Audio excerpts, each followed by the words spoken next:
El día de hoy, como ya lo ha adelantado Reader, como han podido ver también en el flyer, vamos a tocar el tema de el abuso sexual infantil o el abuso sexual en niños, niñas y adolescentes, ¿no? Lo primero que tendríamos que empezar nosotros por analizar es qué se entiende por niño, niña y adolescente.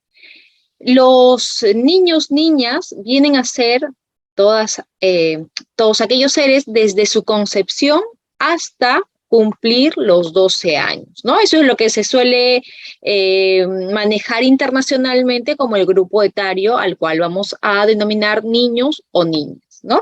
Mientras que adolescente van a ser las personas que tienen 12 años a más años, ¿no? Hasta llegar a los 18 años. Entonces, dentro de la concepción hasta los 18 años, se sobreentiende que los seres son seres de especial protección por su situación de vulnerabilidad, porque son personas que todavía se están desarrollando, que no han llegado a cierto grado de madurez intelectual, mental, de repente tampoco han llegado a cierto grado de desarrollo físico, etcétera, y que por lo tanto son sujetos de especial protección, son sujetos de una serie de derechos que tienden a protegerlos, que tienden a de repente hacer que la sociedad y las familias se preocupen por estas personas, ¿no? Los niños, niñas y adolescentes.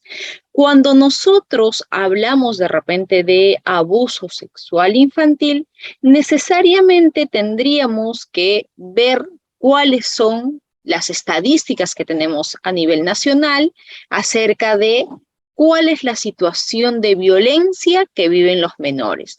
La situación de violencia que se registró en el año 2022, por ejemplo, entre enero y abril nada más, es decir, los primeros años del año 2022, nos hablaban de un aproximado de 17,000 casos de violencia. Pero dentro de este género, violencia en contra de los niños, niñas y adolescentes, se encontraba un porcentaje de 8,000 casos específicamente de violencia sexual, ¿no?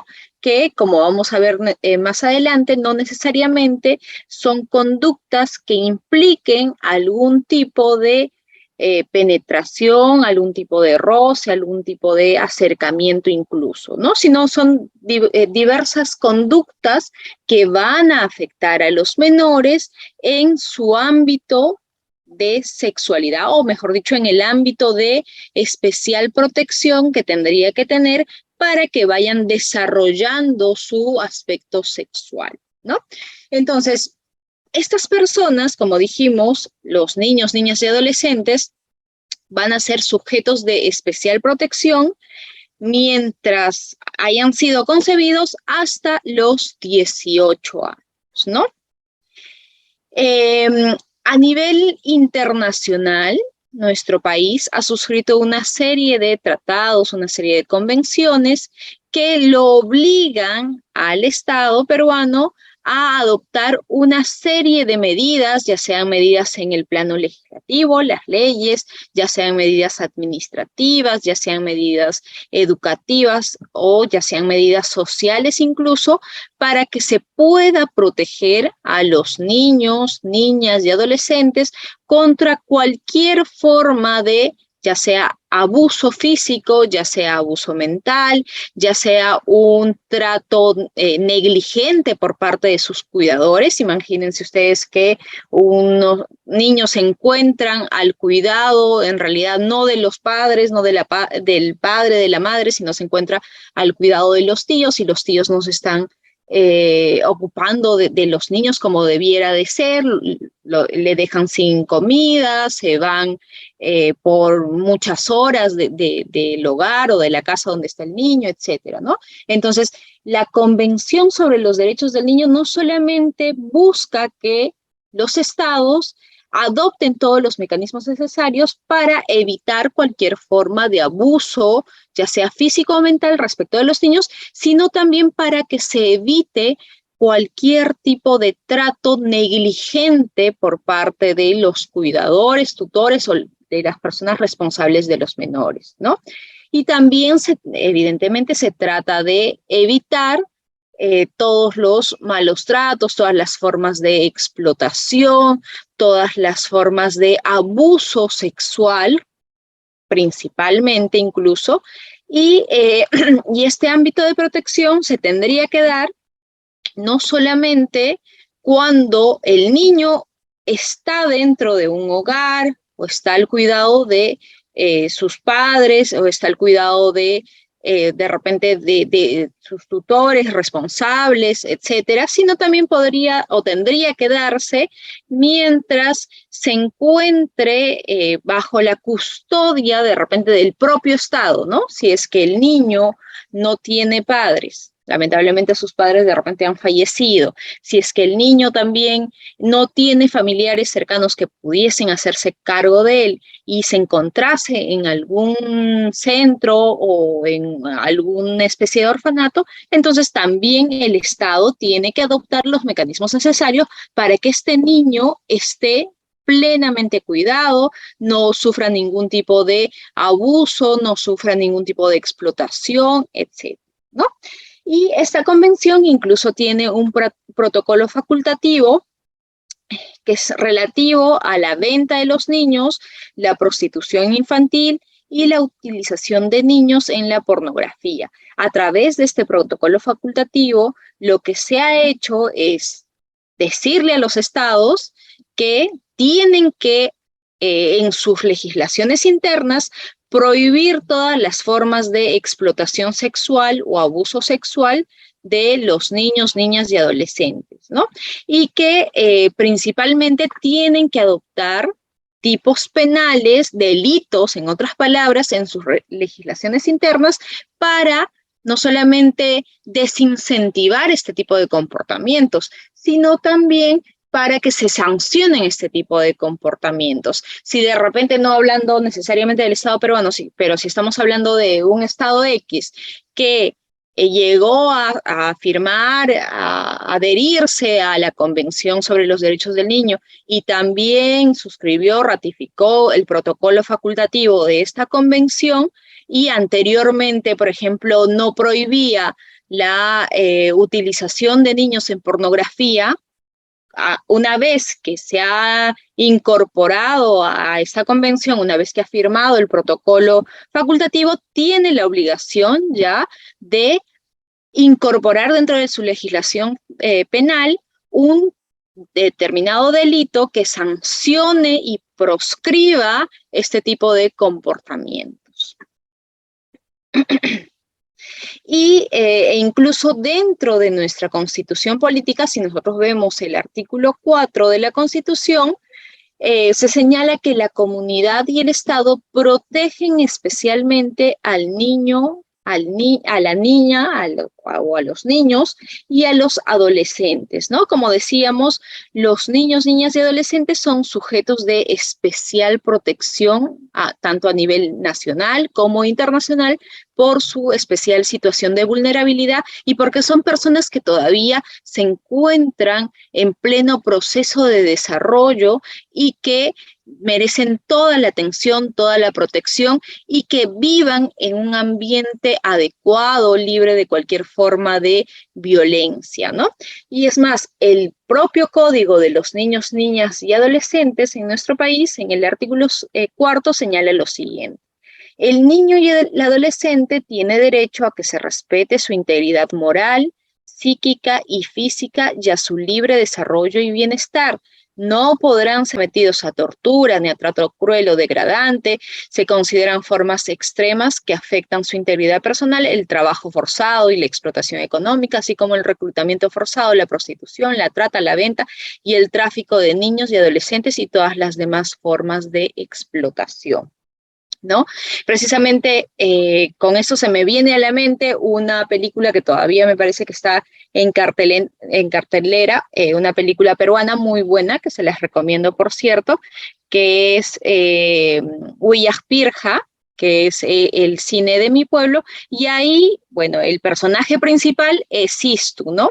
Pero lo importante que quería destacar a propósito de los derechos que tienen los niños, niñas y adolescentes, es que este personaje es un niño que vive en Cusco, de familia muy humilde, quechua hablante, que son campesinos, y la hermana ha tenido que migrar a Lima para trabajar en una determinada casa, ¿no? Entonces, la hermana no se sabe nada de la hermana no se comunica con ellos y la película está ambientada en los años 80, ¿no? Entonces, si nosotros retrocedemos un poco el tiempo, de repente hemos escuchado, los que somos de provincia, como yo, hemos escuchado que lo mismo ha sucedido con muchos niños y sobre todo con muchas niñas, ¿no? Que desde muy jovencitas, desde adolescentes, incluso 12, 13 años, muchas veces eran captadas por ciertas familias para que trabajasen en las casas sobre todo de casas en la capital, ¿cierto?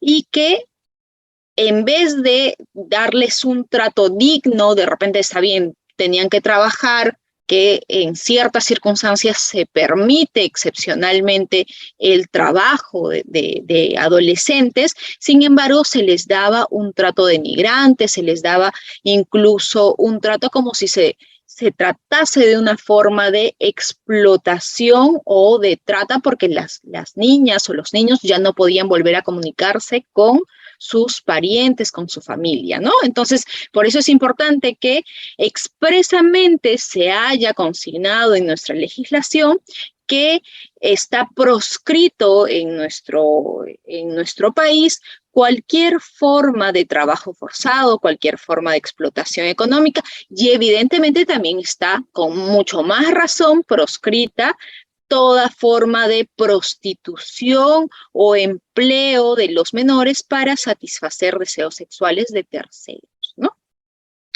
Y a propósito de esto, nos viene o tenemos una pregunta que hacer y de repente así abrir el debate, ¿no?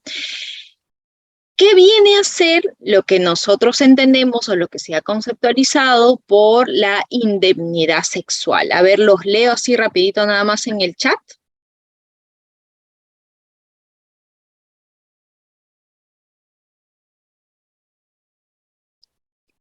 ¿Qué entendemos por indemnidad sexual? A ver, rapidito, en dos palabras, ¿qué es lo primero es que se les viene a la mente cuando alguien habla de indemnidad sexual?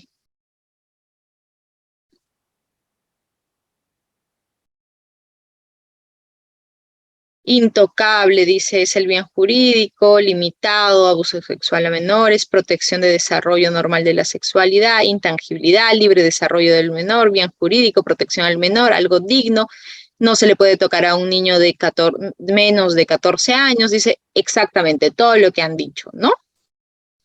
La película, por ahí alguien preguntaba, se llama Huillas Pirja o El cine de mi pueblo, ¿no? Y efectivamente, si es que nosotros hablamos de indemnidad sexual, necesariamente vamos a retrotraernos a otro concepto mucho más amplio, que es el de la libertad y la libertad sexual propiamente, ¿no? Nosotros como seres humanos tenemos una serie de derechos que nos permiten a nosotros desarrollarnos a lo largo de nuestra existencia, ¿no? Uno de estos derechos fundamentales que tenemos es la libertad, pero la libertad se expresa en diversos ámbitos. Por ejemplo, está la libertad de locomoción. Yo me puedo desplazar hoy día, salir de mi casa, ir a un restaurante, ir de repente a la universidad, ir al trabajo, ir a donde yo considere necesario. Si alguien me restringe esta libertad, si alguien sin ningún tipo de motivo me detiene, me encierra en un lugar, evidentemente estaría afectando este derecho fundamental que yo tengo y estaría eventualmente cometiendo el delito de secuestro, ¿no? Y así como la libertad se puede expresar en el ámbito de la locomoción, se puede expresar en el ámbito de la libertad de culto, de yo querer creer en determinado Dios, querer profesar cierta religión, querer cumplir ciertos ritos, etcétera. Así también nosotros tenemos lo que es la libertad sexual, ¿no? La libertad sexual es el ámbito de autodeterminación que las personas a partir de los 14 años tenemos para, uno, decidir si es que queremos tener algún tipo de encuentro sexual, actividad sexual con una determinada persona, o también puede ser en un aspecto negativo, rechazar cualquier tipo de comportamiento que se quiera dar respecto de nosotros o cualquier tipo de comportamiento en el que se nos quiera involucrar, ¿no? Entonces tenemos, digamos que un aspecto positivo de yo aceptar o yo proponer o yo involucrarme en la actividad sexual que yo considere necesario o que yo quiera en ese momento, y la fase negativa, que es para repeler o para rechazar cualquier tipo de comportamiento de un tercero que quiera respecto de mi cuerpo, de mi persona, ¿no? Pero para que nosotros podamos tener una libertad sexual o desplegar esta libertad sexual, necesitamos de dos presupuestos. Uno de ellos es la voluntad. Evidentemente que si alguien me está obligando, o si estoy en un contexto de coacción, o si alguien me está disparando en la cabeza, de repente, o me está apuntando, perdón, en la cabeza, evidentemente que yo voy a acceder al tener algún tipo de encuentro sexual con la finalidad de que esta persona no me dispare, no me mate, etc. Pero más allá de la voluntad, yo tengo que tener conocimiento, y este conocimiento tiene que ser un conocimiento, digamos que pleno, de lo que va a pasar, de lo que voy a hacer, de las implicancias, etc. Y yo solamente puedo tener conocimiento si es que he adquirido cierta edad, cierta madurez, como para saber cuál es este comportamiento, cuáles son las implicancias de este comportamiento, cuáles son las consecuencias de este comportamiento, etcétera. Si yo todavía no tengo este grado de desarrollo intelectual y físico para saber las implicancias de una actividad sexual concreta, el consentimiento, entre comillas, que yo puedo dar es totalmente inválido, no vale, no digamos que no libera a la otra persona de responsabilidad si es que tuviésemos eventualmente algún tipo de contacto o algún tipo de intercambio sexual o algún tipo de actividad de índole sexual, ¿no? Entonces podríamos decir que por un lado tenemos la libertad sexual, que es aquella libertad de la cual ya gozan las personas a partir de los 14 años hacia adelante, o las personas también que tienen, digamos que todas las facultades mentales normales, entre comillas, o no tienen algún tipo de enfermedad o problema que imposibilite la comprensión de los actos, ¿no? Entonces, viene a ser el libre desarrollo o ejercicio de la sexualidad o el rechazo de conductas de tipo sexual. Y por el otro lado, como bien decían ustedes, el tema de la indemnidad sexual es el ámbito de seguridad que necesitan los niños, niñas y adolescentes para el normal desarrollo de su sexualidad, ¿no? No puede un niño de repente ser sometido a algún tipo de acto de connotación sexual, algún tipo de tocamiento, también de índole sexual, porque esto evidentemente va a trastocar el desarrollo normal que este niño tiene que tener o el ámbito de seguridad que este niño tiene que tener, como para posteriormente tener un comportamiento sexual de manera totalmente libre, de manera, entre comillas, normal, ¿no? Porque ya ha sido trastocada toda su vida por un acto sexual que ha provenido de un tercero, ¿no? Entonces, la indemnidad sexual, como dijimos, es el ámbito de protección de los niños, niñas y adolescentes para que desarrollen su sexualidad de forma natural, de forma normal, sin algún tipo de interferencia o injerencia de terceros, ¿no?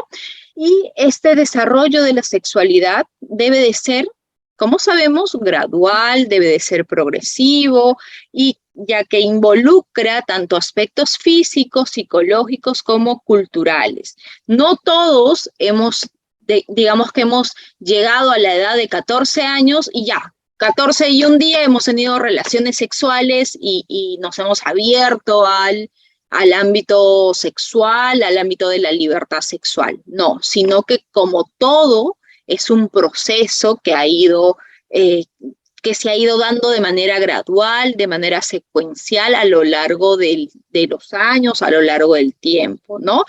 Cuando somos adolescentes, de repente hemos empezado a fijarnos en alguna persona del colegio, del salón, que nos gustaba, que vienen de repente las primeras miraditas, agarraditas de mano, o el primer besito, qué sé yo, ¿no? Entonces, todo esto es un proceso secuencial. Entonces, imagínense ustedes que un niño que tiene 10 años de repente, ¿no?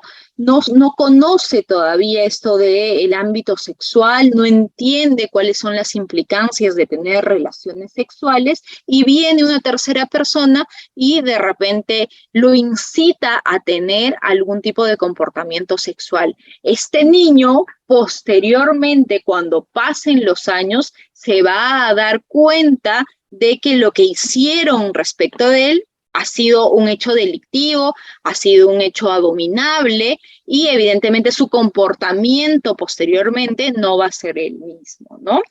Acá me gusta mucho poner el ejemplo de esta cantante que está muy de moda entre, digamos que los adolescentes o personas un poco menores, ¿no? Que es Billie Eilish. Ella siempre cuenta que la pornografía trastocó totalmente su desarrollo, ¿no? Porque ella señala que desde muy chica, desde adolescente, empezó a consumir, a ver mucha pornografía. Y eso trastocó sus relaciones presentes, ¿no? Es decir, que ya no podía interrelacionarse de repente con las parejas que pudiese tener, no podía interrelacionarse con los enamorados como una persona normal, sino que tenía de repente muy arraigado ese chip, ¿no? Y ella lo atribuye este comportamiento que de repente no era del todo normal al hecho de haber visto pornografía desde muy niño, ¿no? Entonces lo mismo podría pasar con un niño, con una niña o con un adolescente que antes de tiempo de repente es incitado para que empiece su actividad sexual sin haber llegado a un grado de madurez como para que preste un consentimiento válido, ¿no? Entonces, los niños, niñas y adolescentes van a carecer de madurez psicológica y biológica para emitir una decisión sexual válida.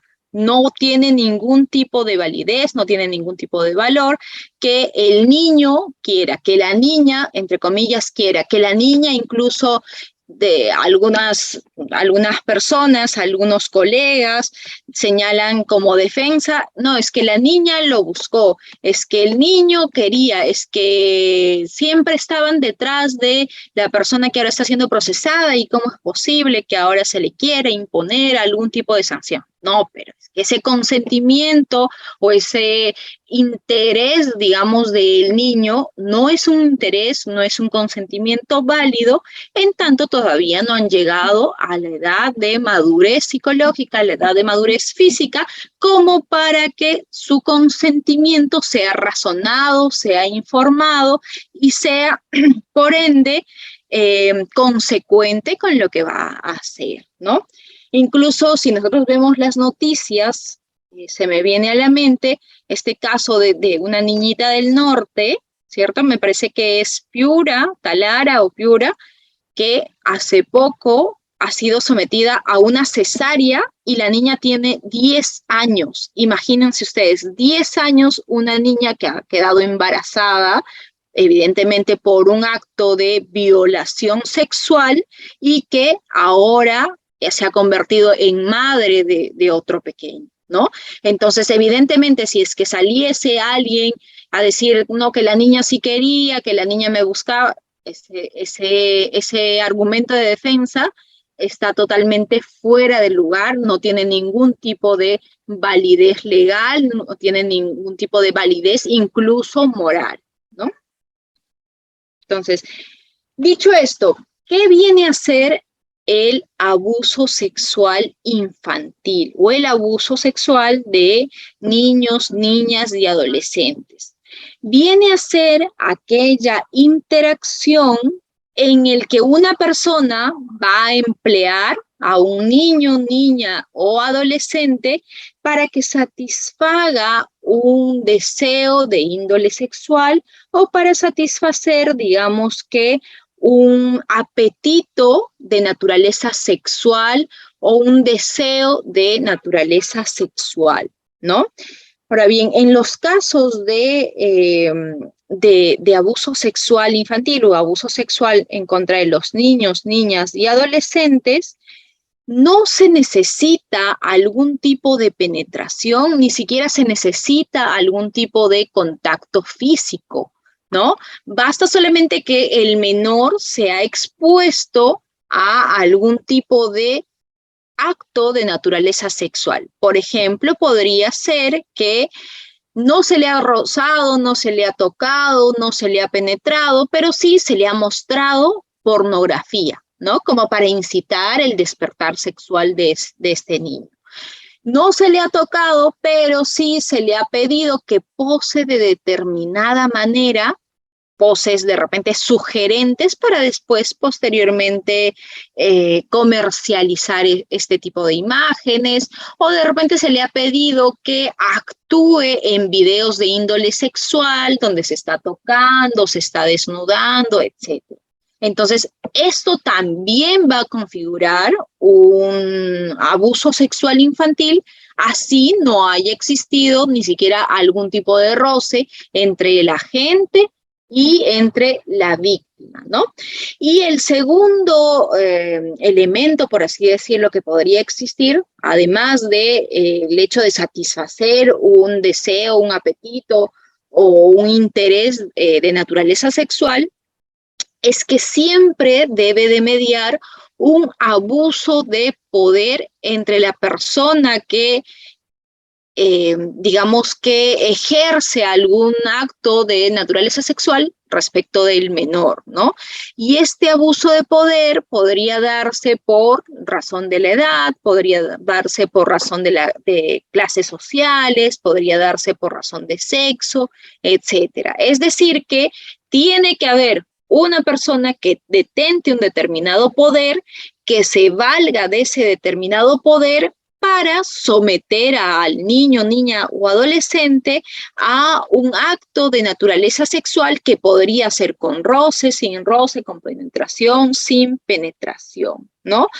Y esto es importante porque el tema del abuso del poder nos dice que tenemos nosotros, por ejemplo, que evaluar cuáles van a ser las edades de los involucrados, ¿no?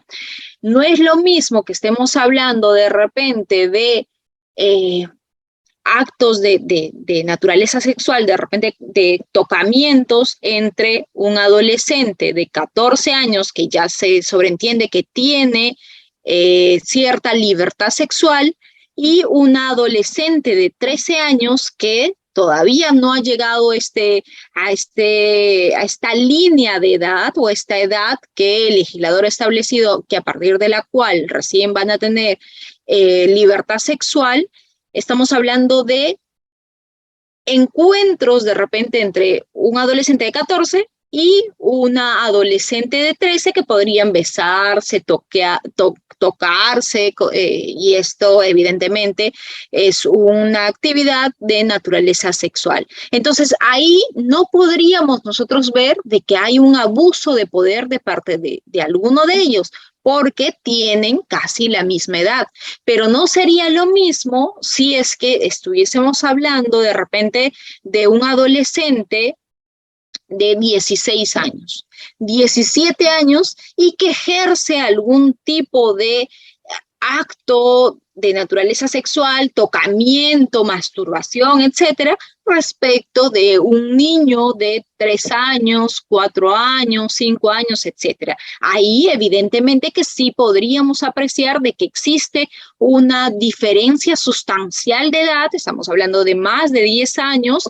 y donde uno ya tiene cierta libertad sexual y pues el niño no sabe nada. A los 5 años no sabe nada de estos temas sexuales, no entiende de nada de estos temas sexuales, y de repente sí va a tener, si va a sentir cierto tipo de placer si es que alguien le empieza a masturbar, lo empieza a tocar, etcétera, pero sabemos que este acto no es un acto razonado, sino es un acto más que biológico en el sentido de que el niño va a sentir placer, pero no va a saber la implicancia de lo que está sucediendo o las consecuencias de lo que está sucediendo, ¿no? Entonces, importante ver esto de si es que media un abuso de poder o no media un abuso de poder. Ahora bien, en cuanto a al tema de la posición social, es necesario que nosotros, por ejemplo, veamos algunos textos de la UNICEF en la que señalan pues que existen ciertos jóvenes, ciertos niños, niñas o adolescentes que podrían ser de repente eh, incentivados a despertar una actividad sexual por parte de adultos que estuviesen mediando u ofreciéndoles algún tipo de pago o algún tipo de beneficio económico, etcétera, ¿no? Y es evidente que estos adolescentes se encuentran muchas veces en situaciones sociales o ambientes sociales desfavorables, podrían ser de niños incluso que se encuentran en pobreza extrema y que de repente se valgan de esta situación más vulnerable todavía de estos niños, porque no solamente son vulnerables por su edad, sino también van a ser vulnerables por la situación de precariedad en la que puedan estar viviendo, que pueden ser atraídos por terceras personas que sí gozan de solvencia económica, que sí gozan de repente de bienes como para tratar de atraer a estos niños, ¿no? Y se me viene a la mente también un caso que fue muy sonado de Colombia, que ahí una niña de estrato social o estrato económico muy bajo había sido raptada por un hombre que me parece que era abogado, era una persona muy exitosa que vivía en una de las zonas más exclusivas de Bogotá. Bueno, este hombre había ido al barrio donde vivía la niña y la había raptado, la había llevado con engaños a su domicilio, la había violado y lamentablemente la mató, ¿no? Entonces, por eso es que la UNICEF señala que hay que tener especial cuidado con aquellos niños, niñas y adolescentes que tienen una especial o viven en ambientes sociales desfavorables, ¿no? Porque ellos pueden ser mucho más fácilmente captados por ciertas personas que quieren satisfacer algún tipo de apetito sexual, que no, evidentemente no va a ser un apetito sexual sano si es que yo estoy queriendo tener algún tipo de encuentro sexual con un niño, niña o adolescente. Existen diversos tipos de abuso sexual. Como hemos dicho, está el abuso sexual con contacto físico, que podrían ser, por ejemplo, todas las formas de violación sexual, que lo vamos a ver un poco más adelante, pero que implican una penetración respecto de la víctima, ¿no? También podríamos hablar nosotros de cualquier tipo de caricias, de roces, cualquier tipo de masturbación incluso, cualquier tipo de roces en el pecho, en la pelvis, en los genitales o en cualquier parte del menor que denote una actividad sexual, ¿no? Es evidente que si yo le acaricio el cabello a un niño, la cabeza a un niño, ¿no? No va a tener, o sería un comportamiento inocuo que si yo le empiezo a tocar los genitales al niño o le empiezo de repente a tocar las nalgas al niño, que ya ahí denota un acto de índole ya sexual, ¿no?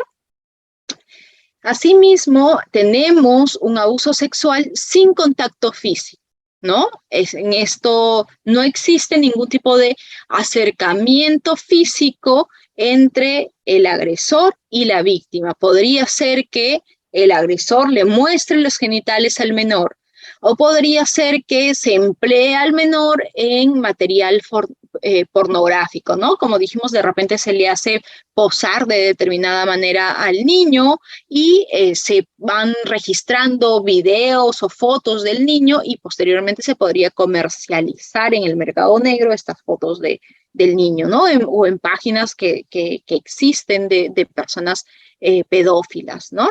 O podría ser que se hace o se obliga al niño o se induce al niño a ver material pornográfico como para incitarlo a tener algún tipo de despertar sexual o actividad sexual. O podría también, a través de distintos tipos de comportamiento, hablándole, por ejemplo, diciéndole que existen las relaciones sexuales, que es un comportamiento que te va a hacer sentir muy bien, que tendría que hacerlo, etcétera. Podría ser que nosotros estemos incitando la sexualidad del menor y este comportamiento evidentemente también va a estar penado, va a estar sancionado, como lo vamos a ver un poco más adelante, ¿no? Y podría darse también un abuso sexual intrafamiliar, que es el que va a ser perpetrado o va a ser producido por un integrante del grupo familiar. Podrían ser los padres, la madre, los abuelos o los tíos, los primos, etcétera, que forman parte de la familia del niño, niña y adolescente, y que evidentemente también tendríamos que hablar del tema del abuso del poder, es decir, que el agente se valga de su situación de superioridad, ya sea por la edad, ya sea por de repente que se encuentra en una situación de responsabilidad respecto del menor, podría ser que tenga la tenencia del menor, podría ser que tenga de repente la tutela o curatela del menor, ¿cierto? Y que se basa en ese hecho, se basa en esta posición de autoridad respecto del niño, niña o adolescente para tener algún tipo de contacto o actividad sexual respecto del menor. ¿Cuáles serán las consecuencias del abuso sexual infantil que presentan los niños, niñas y adolescentes cuando han sido víctimas de alguna forma diversa de actos en contra de su indemnidad sexual? Existen consecuencias tanto a corto plazo como a largo plazo, ¿no? Pero digamos que la doctrina ha sido unánime para señalar de que a corto plazo podría el menor experimentar sentimientos de tristeza, podría experimentar sentimientos de desamparo, tendría cambios bruscos en el estado de ánimo, rechazaría las figuras de autoridad. Es más, de repente el niño podría incluso encerrarse constantemente, no querer tener ningún tipo de interacción con las demás personas, desconfiar de todo el mundo, y esto evidentemente va a repercutir también en las demás interrelaciones sociales que pueda tener. Por ejemplo, en el colegio, un niño que ha sufrido algún tipo de abuso sexual no va a tener el mismo rendimiento escolar que un niño que está protegido por sus padres, que está desarrollándose en un ambiente libre de violencia, en un ambiente adecuado, en un ambiente equilibrado, etcétera, ¿no?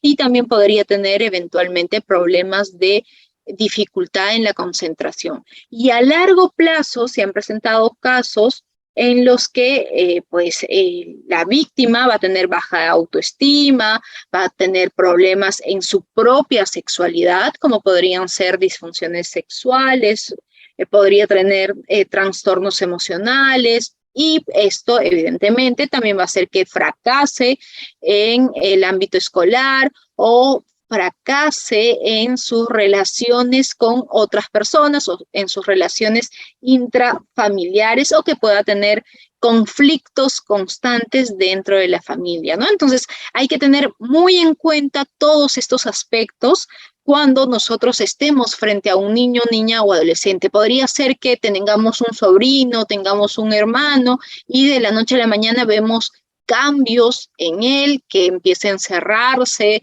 en su dormitorio, que desconfía de todos o que no quiere quedarse con algún pariente en concreto. Nosotros tenemos que saber escuchar a los niños, ¿no? Y saber percibir ciertas señales. Muchas veces se dan casos, y que los hemos visto también, en el que la niña no quería quedarse, por ejemplo, con el abuelito y sentía cólera por el abuelito y no quería ver al abuelito y no quería nada con el abuelo, ¿no? Entonces, los papás que eres una malcriada, que tu abuelito que viene a verte, que viene a cuidarte, que anda a darle un abrazo, que darle un beso, y era que el abuelo estaba abusando sexualmente de la niña porque tenía ciertos tipos de roces con la niña, ¿no? Sobre todo el abuelo practicaba respecto de la niña a cierto tipo de tocamientos indebidos, ¿no? Entonces, evidentemente, cuando un niño no quiere abrazar a una persona, darle beso al saludar, etcétera, hay que respetar la postura del niño. Si quiere darle la mano, si quiere saludarlo de lejos, está bien. Nunca hay que obligar al niño, porque el niño va a pensar que de repente es normal que se le obligue a tener algún tipo de abrazo o que se le bese en determinada parte del cuerpo, va a creer que es normal ser obligada a dar afecto, entre comillas, a una tercera persona, ¿no? Entonces hay que tener mucho cuidado con estos aspectos. Ahora bien, ¿qué delitos se podrían cometer contra la sexualidad o contra, digamos que la indemnidad sexual o delitos que afecten la indemnidad sexual de los niños, niñas y adolescentes? El primer delito del cual tenemos que hablar necesariamente es el delito de violación sexual de menores de edad, ¿no? Que es el que está regulado en el artículo 173 del Código Penal. El delito de violación sexual de menores de edad principalmente va a reprimir dos grupos de comportamientos. El primer comportamiento, que es el acceso carnal, que podría darse por vía vaginal, por vía anal o por vía bucal, que no es otra cosa que la introducción del miembro viril por la vía vaginal de la menor, en este caso si es vaginal, hablamos de una niña o un adolescente, ¿no? Hablamos de la vía vaginal, la introducción del miembro viril por el canal vaginal. Podríamos hablar también de acceso carnal por vía anal, la introducción del miembro viril por la vía anal del niño, también podría ser niño en este caso, de la niña o del adolescente, ¿no? Hasta los 14 años, evidentemente. Y podríamos hablar de un acto que implique la introducción del miembro viril por la vía bucal, ¿no? Pero también el otro grupo de actos que se reprimen son los actos análogos. ¿Y qué van a ser los actos análogos? La introducción de cualquier parte del cuerpo, podrían ser los dedos, por ejemplo, podría ser la mano, ¿no? O también podrían ser objetos, la introducción de objetos por vía vaginal y por vía anal, ¿no? Ojo acá porque muchos creen que también la introducción de algún tipo de objeto por vía bucal representaría el delito de violación sexual de menor de edad y no es así, ¿no? Los actos análogos únicamente admiten lo que es la introducción de objetos o partes del cuerpo por la vía vaginal o por la vía anal. Si es que una persona le introduce a un menor algún objeto, pongámonos a pensar de repente en una especie de juguete sexual, ¿no? De vibrador al menor se lo introduce por vía bucal. Entonces, en este caso no vamos a estar frente al delito de violación sexual, pero ojo acá porque sí se va a configurar otro delito, ¿no? Pero no vamos a poder tipificar este comportamiento en el delito de violación sexual porque los actos análogos necesariamente se refieren a la introducción de objetos o partes del cuerpo por la vía vaginal y por la vía anal, ¿no? Ya no se hace referencia a la vía bucal.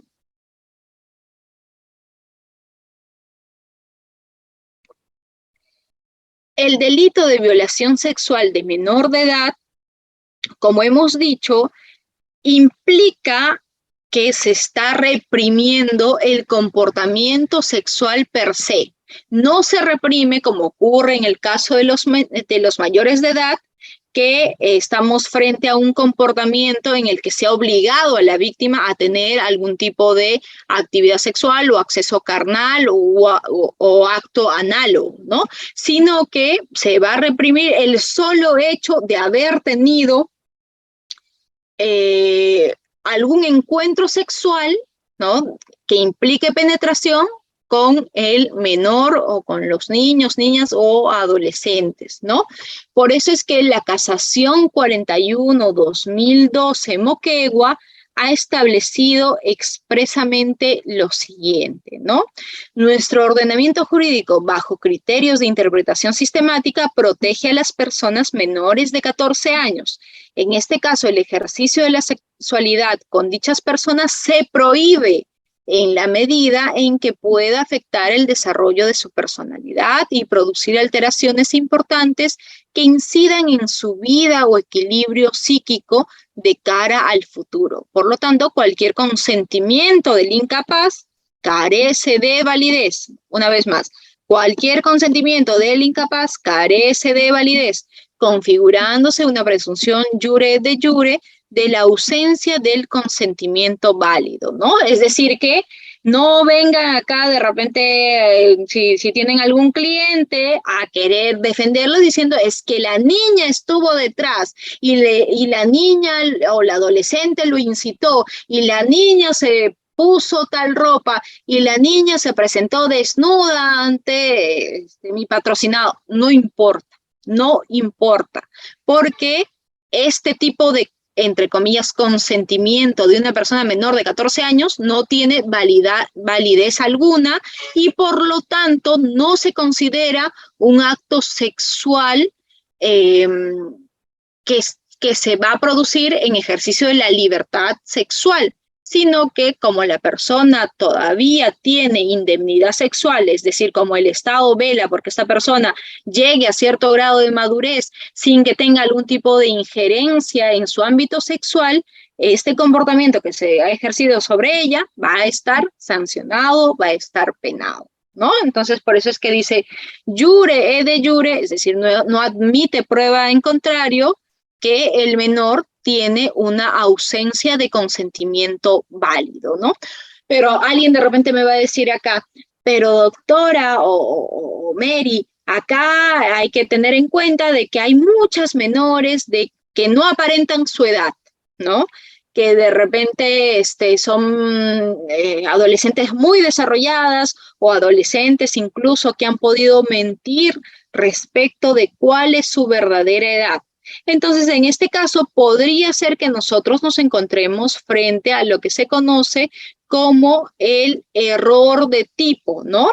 Pero nosotros, si es que alegamos un error de tipo, es nuestra obligación el acreditar este hecho. No bastaría con señalar, no, señor fiscal, usted me acusa por violación sexual y acá hay error de tipo porque el adolescente pues no presentaba las características de una persona de 12 años, sino parecía de 16 años. Pero acredítame eso. Si no me lo acreditas, estás con un punto en contra, porque ya se te ha desplegado una acusación, ¿no?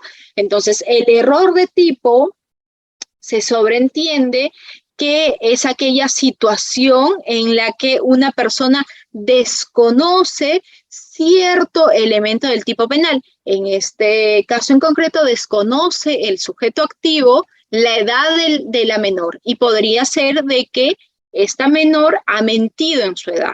Entonces nosotros tendríamos que acreditar de que este error en realidad se trataba de un error invencible, lo cual implica de que cualquier sujeto promedio aplicando la debida diligencia no hubiese podido salir de esta circunstancia errónea respecto de la circunstancia de la edad de la menor, ¿no?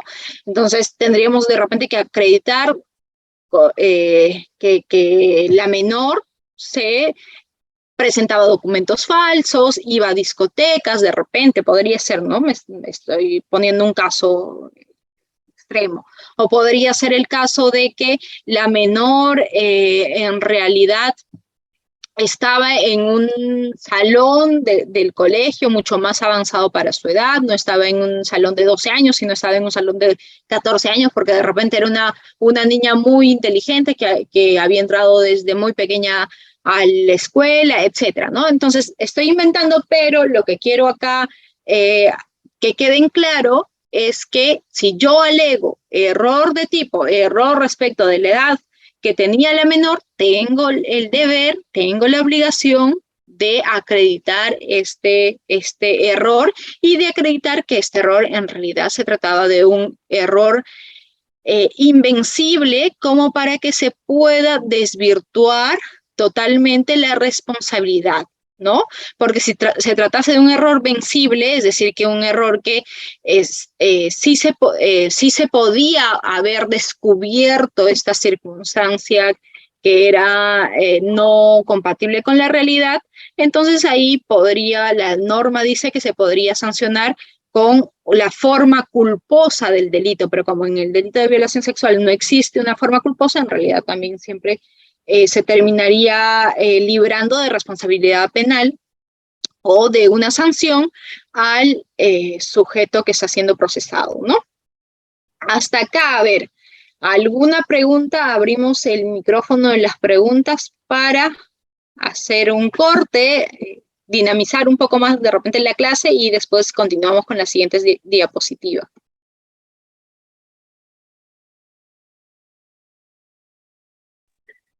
Estimados participantes, si requieren hacer alguna consulta a la doctora referente al tema, pueden levantar su manito en reacciones, pero eso sí, teniendo activo su cámara.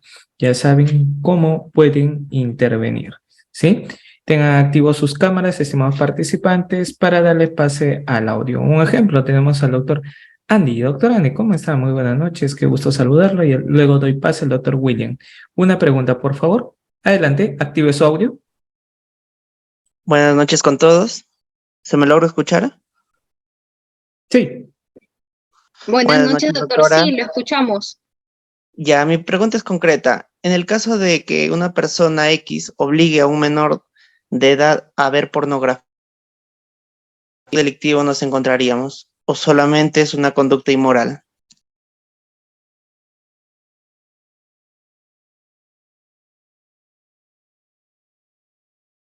Ahí está.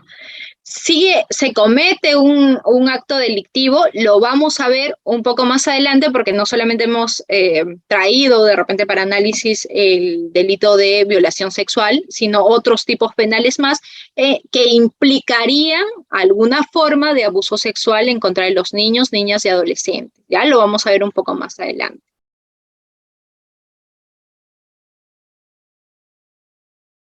Excelente, doctora. Damos pase al doctor Miguel Jiménez. Adelante, doctor Miguel Jiménez. Doctora, muy buenas noches. Gracias por la ponencia.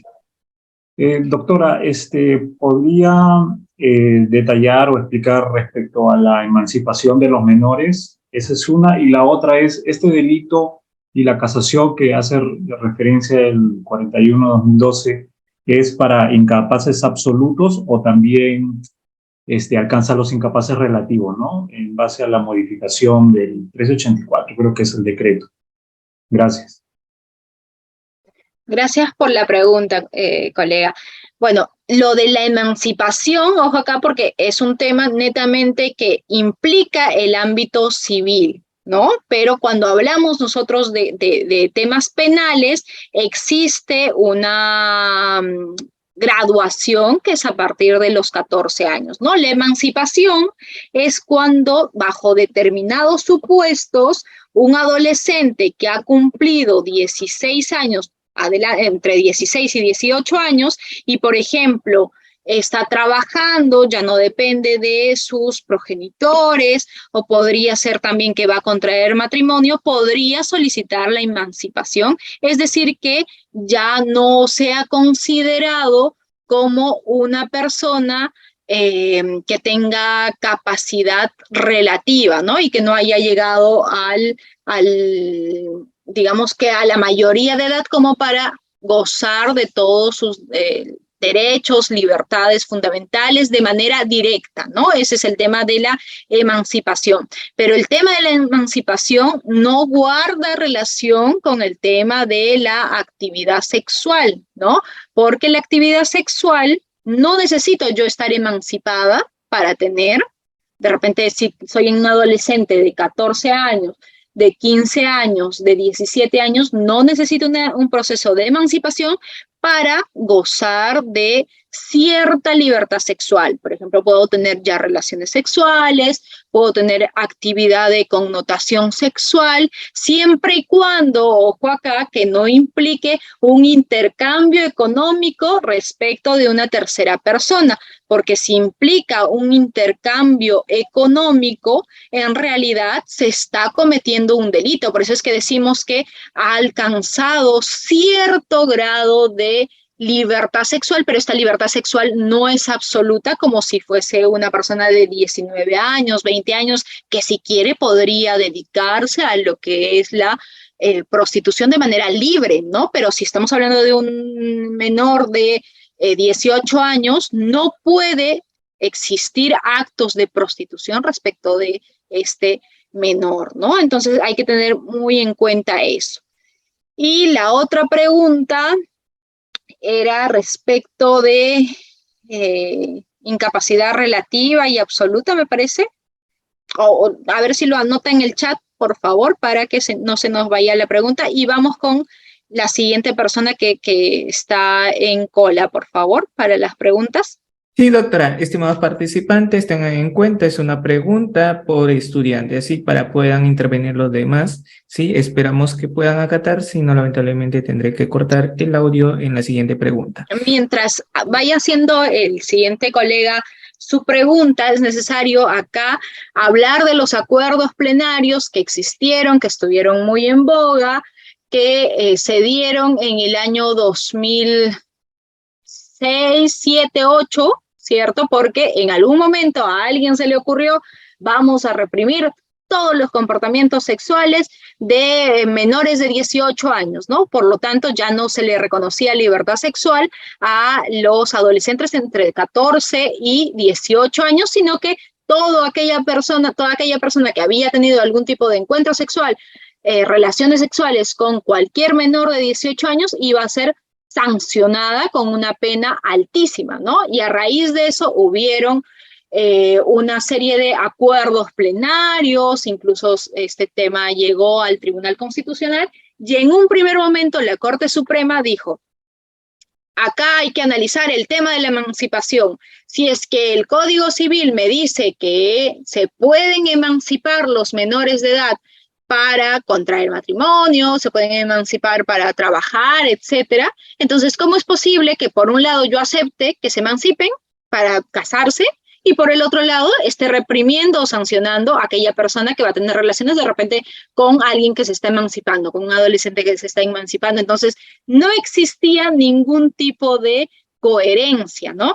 Y en un primer momento la Corte Suprema estableció este límite de tiempo en los 16 años, ¿no? Dijo, a partir de los 16 años se podría entender que ya gozan de cierta libertad sexual, ¿no?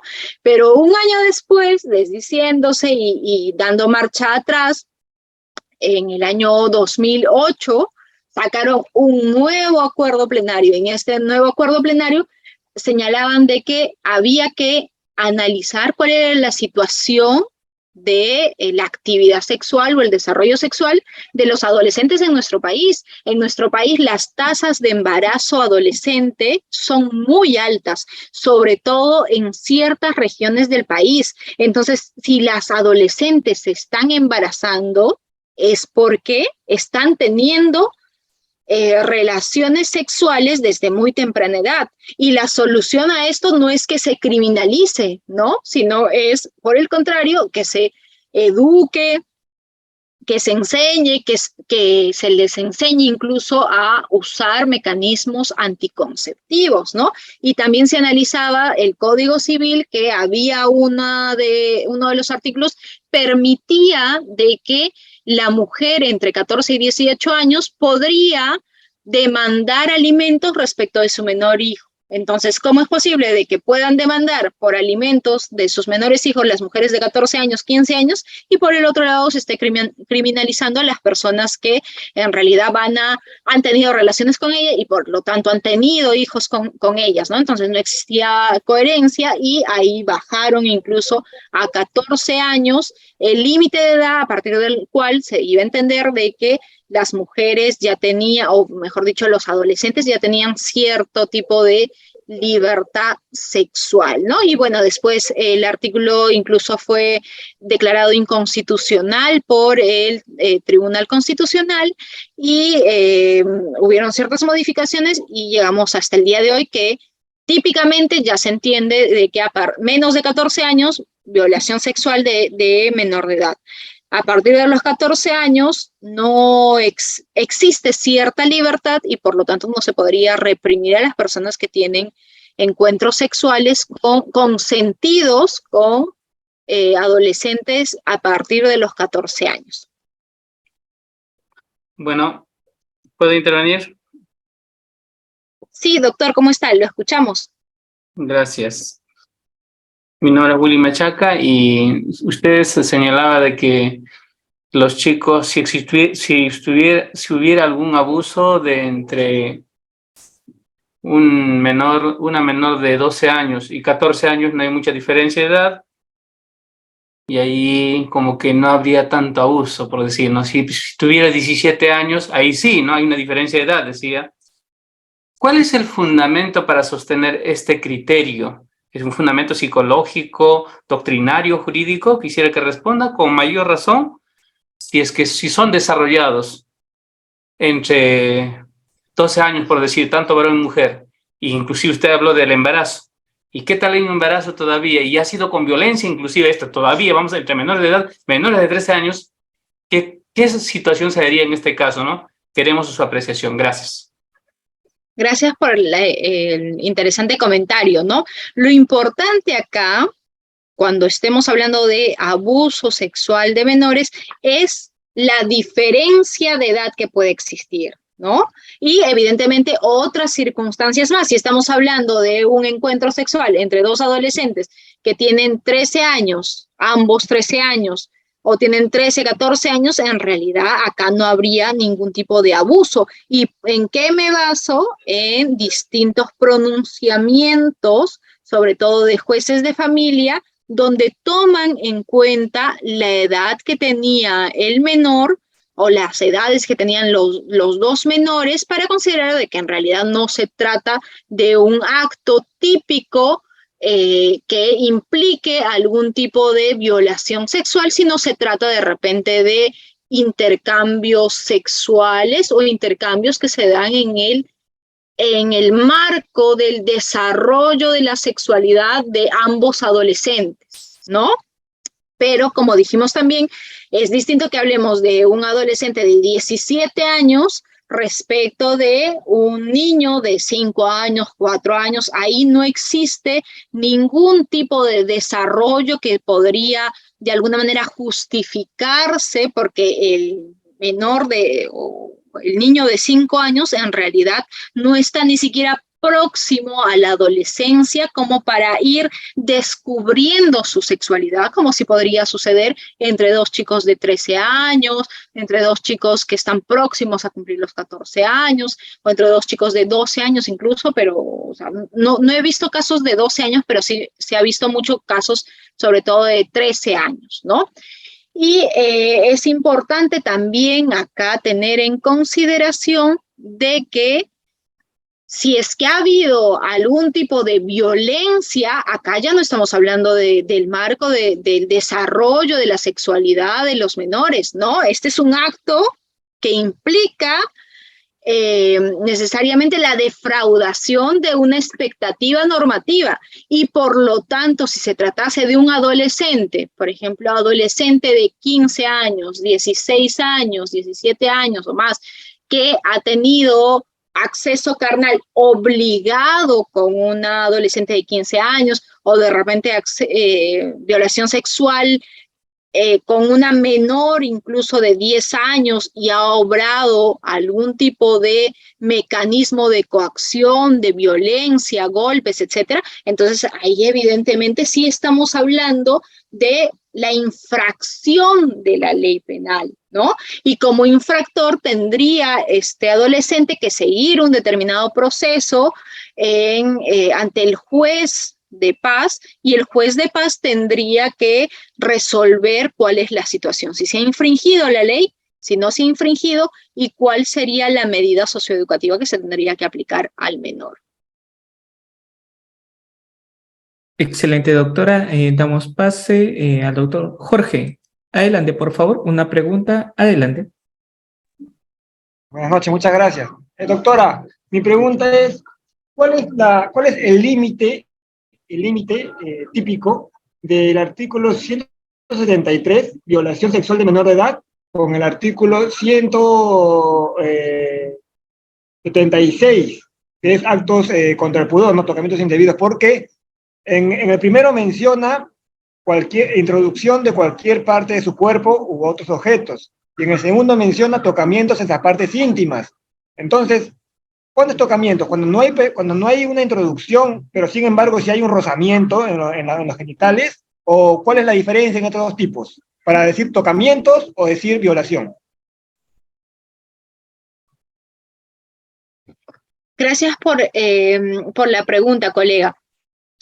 Siempre que exista un acto de acceso carnal o un acto similar, es decir, necesariamente la introducción por vía vaginal, bucal o anal del miembro viril de un varón o de algún objeto o de alguna parte del cuerpo por las dos primeras vías, vamos a estar hablando de violación sexual.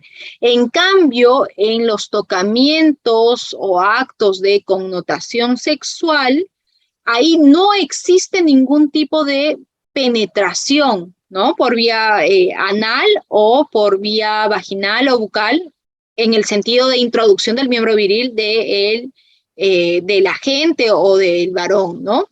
Y otra diferencia que podría existir acá es que no es el propósito, como la ley misma señala, el que sin el propósito de tener acceso carnal, es decir, no es el propósito de la gente introducirle algún tipo de objeto por estas vías, que podría ser la vía vaginal, anal o bucal si se tratase del miembro viril, ¿no?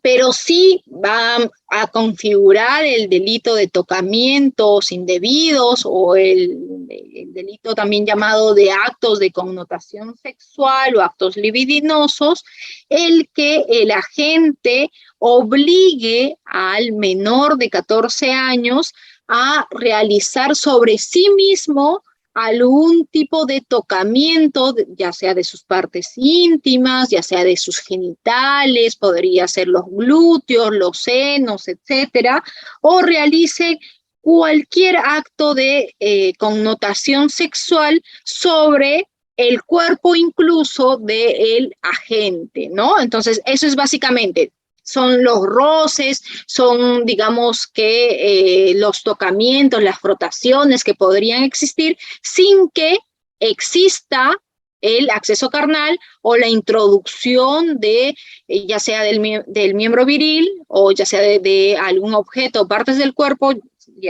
tratándose de la vía vaginal o anal, ¿no? Entonces, eso básicamente va a ser la diferencia. Y la edad, el límite de la edad, siempre son los 14 años, ¿no? Si es que estamos frente a una víctima que ha sufrido actos contra o actos libidinosos y esta víctima tiene menos de 14 años, estamos hablando del tipo en específico de actos o tocamientos indebidos que está tipificado en el 176, creo que es B, A, por ahí. Y si es que esta persona tiene más de 14 años, ahí se va a configurar el tipo penal genérico de tocamientos o actos de connotación sexual, ¿no? Entonces depende mucho de, digamos que de la edad para saber si se aplica un artículo o el otro, si se aplica el que es genérico para todas las personas que gozan de libertad sexual o si es el tipo ya específico a razón de cuál es la víctima o cuántos años tiene la víctima. Excelente, doctora. Vamos con una pregunta más y de ahí reservamos las demás preguntas para el final de la clase. Igual no faltan muchas diapositivas. Listo, doctora. Doctor Aniano, ¿sí? López, está activo su audio. Adelante, por favor. Una pregunta. ¿Sí? ¿No lo escuchamos? No tiene audio, entonces al doctor Víctor Hugo Punlay. Doctor, adelante, por favor. Doctora, buenas noches. Yo he trabajado en Aucayacu. En Aucayacu es una zona de selva que está cerca de Tingo María. Ahí la gente de 11, 12 y 13 años ya son promiscuos. La pregunta es, ¿cómo se calificaría a una menor que tiene relaciones sexuales con consentimiento de los padres? Vale decir una menor de 12 a 13 años. ¿Se daría el mismo trato con una persona que comete el mismo delito en la costa? La pregunta es esa, bien clara. Son distintas realidades. Yo lo que quería saber es, la realidad, los usos y costumbres en la selva es muy distintos a los usos y costumbres en la costa, pero allá hay una cierta elasticidad. La pregunta es concreta, ¿cómo se configuraría si hay delito de violación sexual o no? ¿Me dejo entender? Sí, doctor, muchas gracias por el comentario y la pregunta, ¿no? Efectivamente, como hemos dicho, en nuestro país hay el despertar sexual de los niños, o mejor dicho, de los adolescentes, en realidad cada vez es menos, ¿no? Menos la edad. Y esto se presenta con mayor énfasis o es más notorio en ciertas zonas del país. Una de las zonas podría ser las zonas de la selva, ¿no? Entonces, acá la pregunta es interesante porque nos señala el doctor, en la zona cercana a Tingo María, en realidad, muchas niñas o muchas personas tienen relaciones sexuales entre los 11, 12, 13 años y esto incluso es con conocimiento de sus padres, pero entonces se les tendría que tipificar o sancionar a las personas que han tenido relaciones sexuales con esas adolescentes, pues de repente acá podría primar lo que es el error culturalmente condicionado, ¿no? O es decir, aquella situación en la que no, por la especial cultura que tiene la zona, en realidad es un comportamiento que no transgrede los valores de la sociedad, no transgrede los principios de la sociedad y que excepcionalmente podría de alguna manera estar permitido, ¿no? Sería una situación de error de comprensión culturalmente condicionado, ¿no? Pero otros me podrían replicar, pero esto en realidad es una, digamos que es una sociedad que no tienen sus propias normas, no tienen una forma de organización social mucho más fuerte, como podrían ser las comunidades campesinas, las comunidades nativas, donde tienen un líder específico ahí, tienen su propio sistema de valores, ¿no? Entonces ahí vemos cómo entra en conflicto de alguna manera la realidad versus lo que está regulado en las normas, ¿no? Pero lo cierto es que si es que nosotros empezásemos a tipificar o empezáramos a reprimir a todas las adolescentes de la selva o las parejas de las adolescentes que han tenido relaciones sexuales desde los 11, 12 años, ¿cuántos procesos no tendríamos, no? Y estaríamos negando o haciéndonos de la vista ciega de una situación concreta o de la realidad de nuestro país. Los adolescentes cada vez más jóvenes están teniendo ya actividad sexual, están teniendo su despertar sexual, ¿no? Entonces, lo que yo podría hacer si es que de repente fuese operadora de justicia, la fiscalía, el juzgado, podría excepcionalmente aplicar de repente un error de comprensión culturalmente condicionado, ¿no? Señalando de que en realidad, pese a que no tienen una estructura como si se tratase de alguna comunidad campesina, alguna comunidad nativa, sí ellos tienen otro tipo de cosmovisión, de enfoque de la vida, de enfoque de los valores y por lo tanto en su medio social, en su cultura, no es un acto atípico que el despertar se produzca antes de los 14 años, ¿no? Podría darse eso, pero yo creo que con el paso de los años, con el paso del tiempo, al final se va a ir acortando incluso la edad, ¿no? Que podría ser, estaríamos hablando de repente de 12 años, 13 años, o 13 años, y excepcionalmente en ciertas zonas podríamos incluso señalar de que podría darse incluso desde los 12 años, 11 años, etcétera. Pero digamos que todo depende del análisis cultural, el análisis social, el análisis incluso psicológico que se puede hacer. No sé si bueno, por lo menos yo no he visto, pero sí, de repente si alguien tiene ahí alguna información, podría compartirlo con nosotros, ¿no? Pero sería interesante que se analice cuál ha sido el impacto de los adolescentes que han iniciado su vida sexual mucho más antes, de repente 11, 12 años, respecto de las personas que han iniciado su comportamiento sexual a los 14, 15. O sea, en otras palabras, ¿importa de verdad que se trace a los 14 años o en realidad tendría que adelantarse un poco más la edad de los adolescentes, de tal manera que estos puedan tener cierta libertad sexual incluso antes de los 14 años, pero habría que ver si es que esto en realidad forma parte del ámbito de desarrollo de los adolescentes o en realidad está perjudicando el despertar sexual temprano, la capacidad que tienen los adolescentes como para interrelacionarse con los demás, como para tener posteriormente relaciones sanas, relaciones estables o relaciones incluso en la que su vida sexual sea una vida sexual adecuada, una vida sexual que no implique algún tipo de sometimiento respecto a la otra persona o no implique incluso algún tipo de ausencia de deseo sexual, etcétera, ¿no? Entonces habría que ver eso, si es que en realidad estaríamos protegiendo a los menores y se tiene que manejar todavía el margen de los 14 años, o si es que por el contrario, no existe una incidencia mayor en la vida de los adolescentes que han iniciado su despertar sexual incluso antes de los 14 años, ¿no? Bien, continuamos con las diapositivas. Entonces, recapitulando un poco, habíamos dicho, las preguntas las dejamos para después de este bloque de diapositivas, por favor.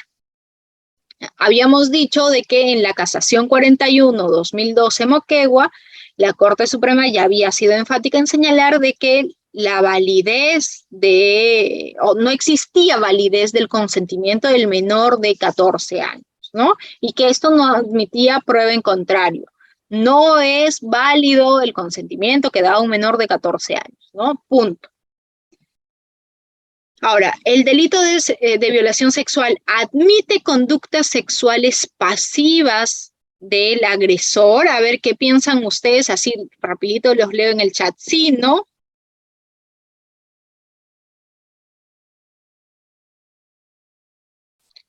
No, no me ponen por ahí. Alguien dice sí, sí, ¿no?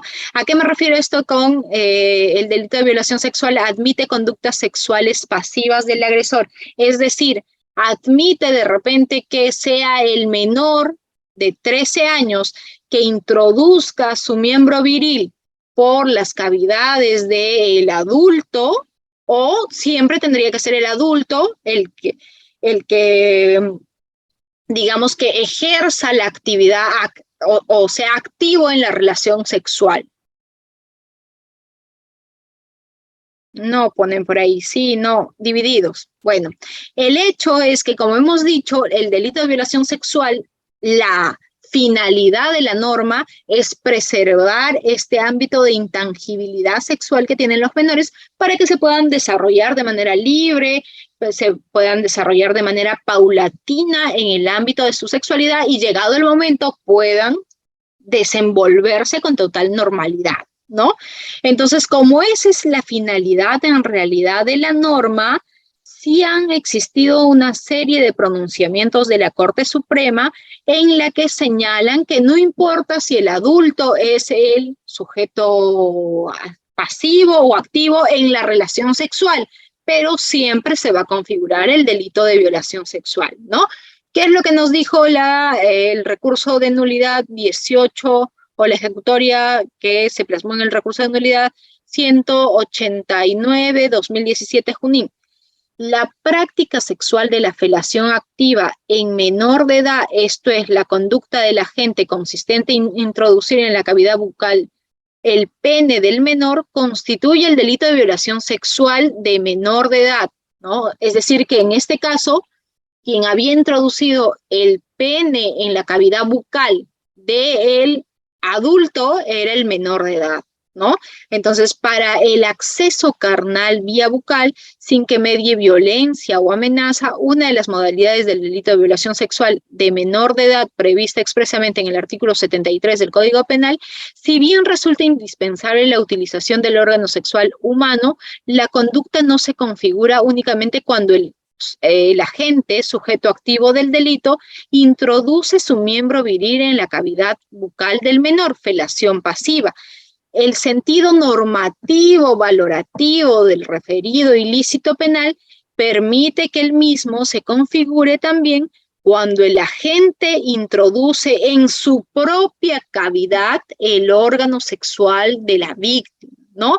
Es decir, que si es que el mayor de repente le induce a que sea el menor quien introduzca su pene en la cavidad bucal del mayor o introduzca el pene por la vía anal del mayor, vamos a estar frente al delito de violación sexual, porque el sentido normativo valorativo del delito de violación sexual de menor de edad es que se proteja, como dije, la indemnidad o intangibilidad sexual del menor. Entonces, no importa si es que el agente va a ser el sujeto activo o pasivo de la relación sexual, siempre se va a reprimir cualquier conducta. Entonces, si esto, partimos nosotros por esto, una mujer, evidentemente que también va a poder ser autora del delito de violación sexual. Si es que una mujer incita de repente a un menor, que este menor tenga acceso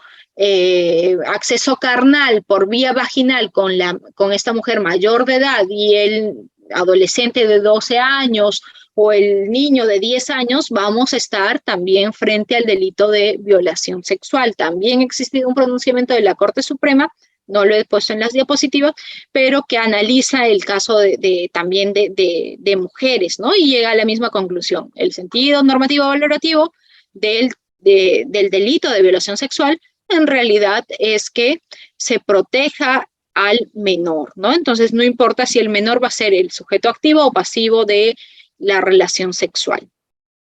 Ahora bien, ¿qué otros delitos se podrían cometer y que estén relacionados con el abuso sexual en los niños, niñas y adolescentes? Además del delito de violación sexual de menor de edad, que es el que acabamos de mencionar, tenemos el delito de exhibiciones o publicaciones obscenas, ¿no? Este delito reprime con una pena no menor de 4 ni mayor de 6 años a las personas que cometen los siguientes hechos, ¿no? A la persona que muestre, venda, entregue a un menor de 18 años, ojo acá, porque como dijimos, a partir de los 14 años, cierta libertad, ¿no? Pero eso no implica que el menor haga lo que quiera y que se le pueda pagar y que se le pueda emplear para material pornográfico. No, eso no existe, ¿no? Porque siguen siendo todavía adolescentes o siguen siendo niños o siguen siendo sujetos de especial protección y por lo tanto se tienen que criminalizar ciertos comportamientos que no estén dentro del marco de su normal desarrollo de la sexualidad, ¿no? Entonces, se reprime al que muestre, venda o entregue a un menor de 18 años objetos, libros, escritos, imágenes visuales o auditivas que por su carácter puedan afectar su desarrollo sexual, ¿no?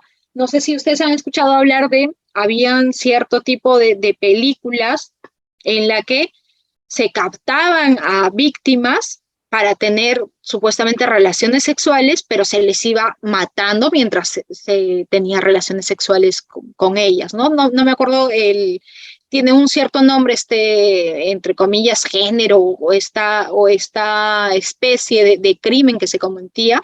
Entonces, si es que una persona le empieza a proveer a un menor de 18 años estas imágenes donde se empieza a matar a una persona con la que se está teniendo relaciones sexuales, entonces evidentemente eso podría afectar su desarrollo sexual, ¿no? También se va a reprimir al que incite a un menor de 18 años, también ahí está el límite de edad y esto también implica la especial protección del legislador respecto del menor de edad, a la práctica de un acto de índole sexual o le facilita la entrada a lugares con dicho propósito. Si es que facilito a un menor de 18 años, 15 años, 16 años a un prostíbulo o lo incito, evidentemente voy a estar cometiendo el delito de exhibiciones o publicaciones obscenas, ¿no? Y también se va a reprimir la norma más extensiva, la sanción al administrador, vigilante o persona autorizada que tendría que haber controlado el cine u otro espectáculo donde se exhiban representaciones de índole sexual que permite ingresar a un menor de 18 años, ¿no? No sé, si tenemos un cliente que era el vigilante, que le han pagado al vigilante para que deje ingresar a menores de 18 años al cine donde de repente se estaba viendo cierto tipo de películas que podían afectar el desarrollo sexual de los menores, entonces evidentemente vamos a estar frente al delito de exhibiciones o publicaciones obscenas. También la norma habla de la pornografía infantil. El Código Penal nos habla de que se va a reprimir a aquella persona que posee, promueva, fabrique, distribuya, exhiba, ofrezca, comercialice, publicite, publique, etc., etc., etc., cualquier tipo de objetos, libros, escritos, imágenes, videos o audios o realice espectáculos en vivo de carácter sexual en los que participen menores de 18 años de edad. Una vez más, menores de 18 años de edad. Entonces, si yo soy de repente una persona que tengo relaciones sexuales con un menor, lo estoy grabando, lo estoy después pasando este video cual si fuese pues un video viral por todos sitios, yo estoy cometiendo el delito de pornografía infantil, porque está bien que no se me reprima por tener relaciones sexuales con un menor de 18 años y siempre y cuando tenga más de 14 años. Pero sí la norma me va a sancionar por yo estar publicitando estos videos o imágenes de un menor de edad. No puedo hacer ese tipo de comportamientos, no puedo abusar del hecho de que el menor pueda ya tener cierto tipo de libertad sexual. Puedo tener relaciones sexuales con el menor, pero no puedo publicitar, vender, promover incluso los videos o audios en los que él esté participando, ¿no? En un determinado encuentro sexual. Asimismo, tenemos el delito de promoción o favorecimiento de la explotación sexual de niños, niñas y adolescentes, ¿no?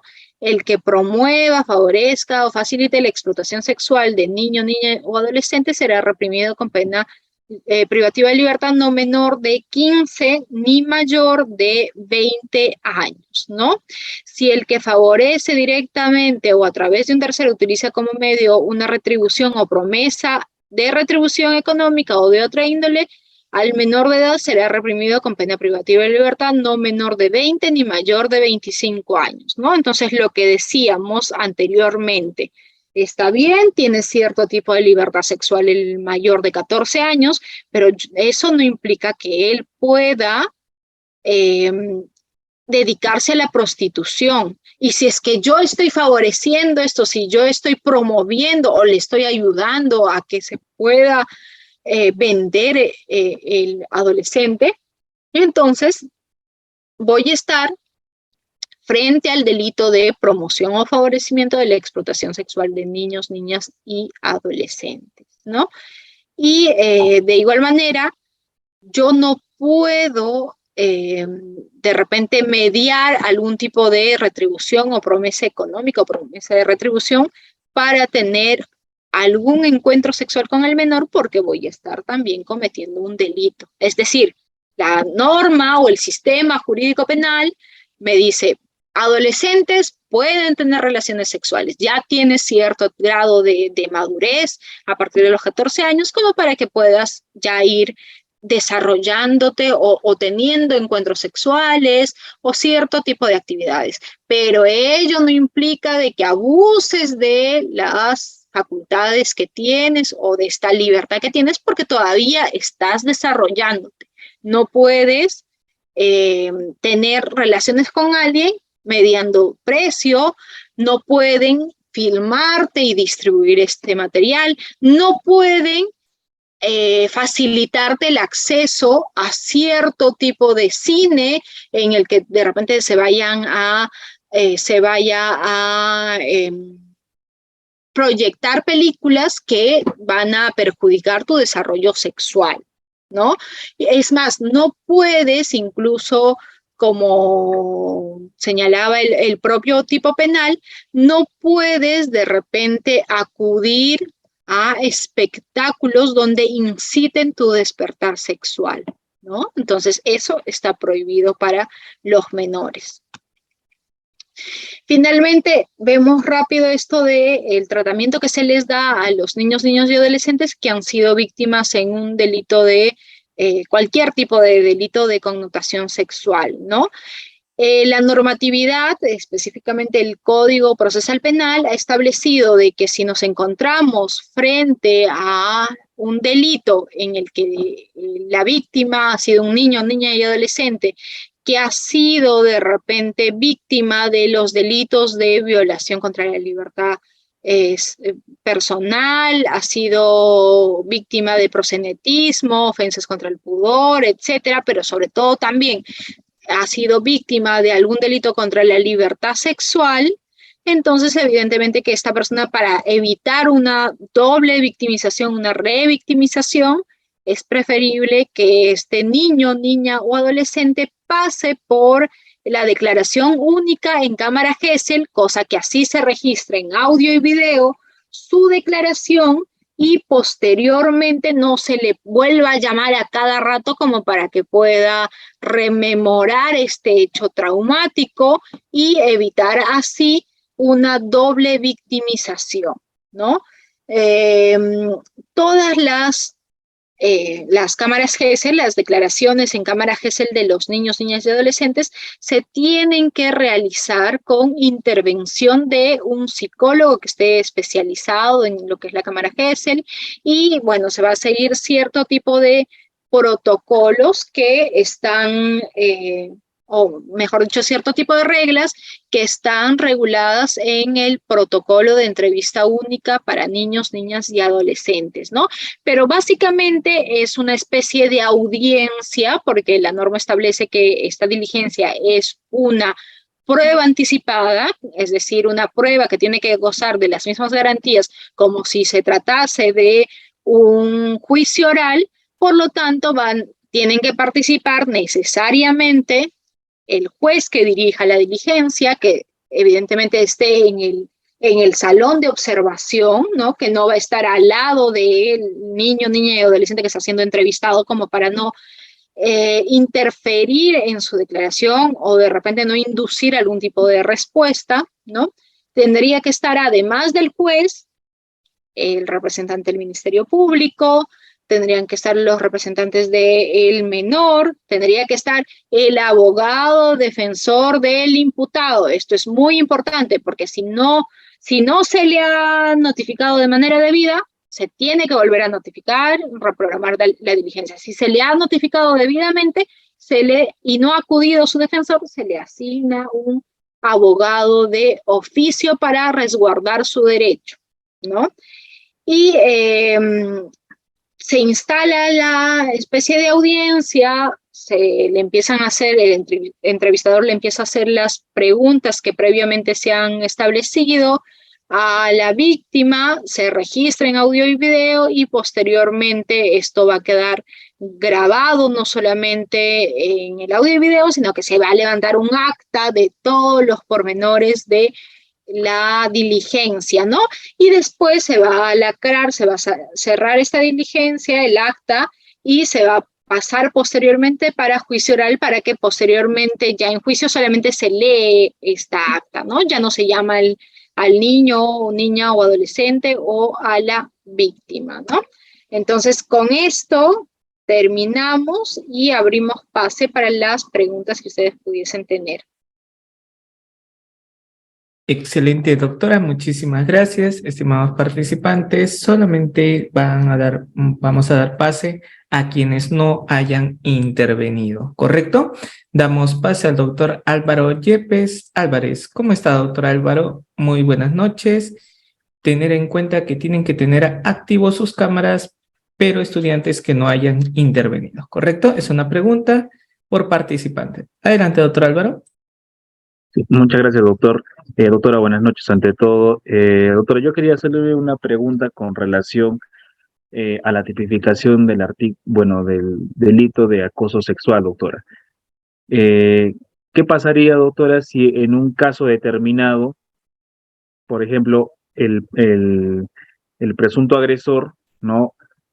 Tiene en este caso, una relación, o no sé, por ejemplo, parental, ¿no? De repente es padrastro de la menor, y en ese determinado contexto en el cual están de repente arreglando su cama o haciendo la mudanza, se encuentran los dos, y el padre, el padrastro, ¿no?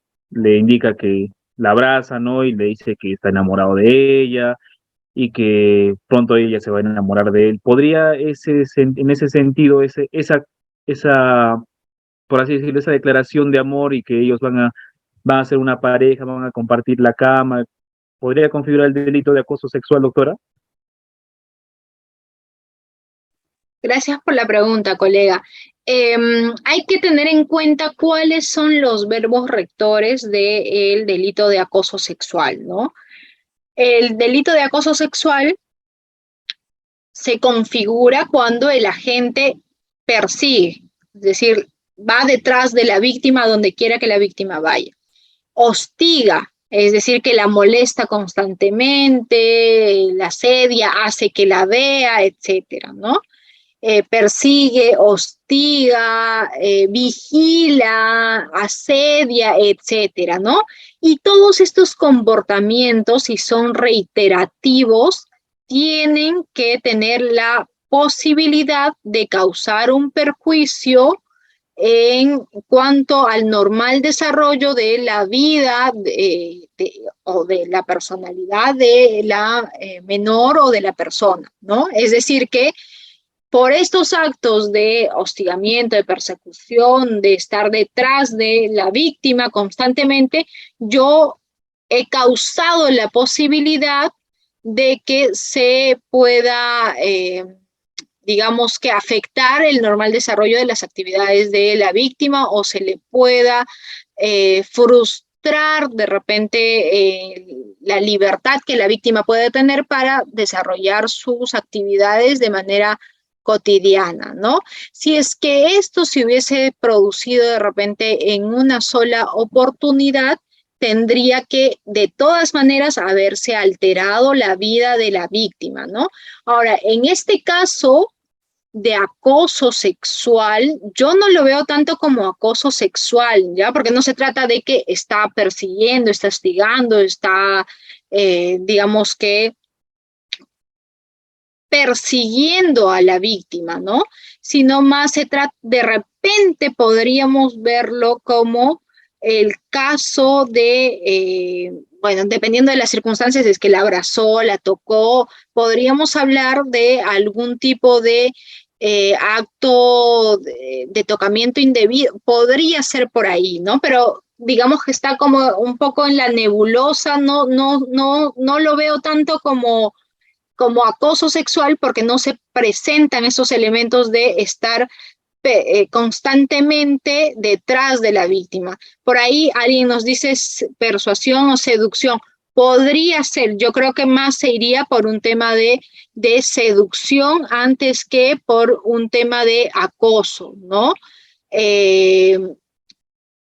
Podría ser por ahí, ¿no? La promesa de tener una relación, todo con la finalidad de repente de tener algún tipo de encuentro sexual o establecer algún tipo de vínculo sentimental con la víctima o algún tipo de actividad sexual con la víctima. Podría ser ese delito, yo creo que podría mejor tipificar el caso que usted nos está trayendo a colación, ¿no? Pero no lo veo tanto como si fuese un tema de acoso sexual, porque acoso sexual implica un acto reiterativo a través del cual yo tengo en la mira a la víctima y no dejo que la víctima se desarrolle porque yo la empiezo a asediar a donde sea que la víctima vaya con la finalidad de tener algún tipo de encuentro sexual con la víctima, ¿no? Que en este caso no creo tanto que se dé este tipo penal. Excelente, doctora. Damos pase al doctor Williams. Doctor Williams, adelante, por favor. Doctor Williams, puede activar su audio. Adelante. Doctora, muy buenas noches. ¿Me escucha? Buenas noches, doctor. Sí, lo escuchamos. Agradecido por su excelente ponencia, doctora. Doctora, existen casos donde menores de 13 años, próximos a cumplir 14 años, sostienen una relación sentimental con uno de 18 años y finalmente, pues, es una relación consentida, pero no permitida por la norma. En ese contexto, alguna norma que atenúe la responsabilidad penal, en este caso del imputado, teniendo en consideración pues que la proximidad de edad y las situaciones donde se han llevado a cabo ese enamoramiento, más aún pues que no ha sido pues un caso típico de una agresión sexual, sino una violación, sino más bien había un enamoramiento. ¿Alguna norma para atenuar la responsabilidad penal en este caso del sujeto activo, doctora? Gracias por el comentario, doctor.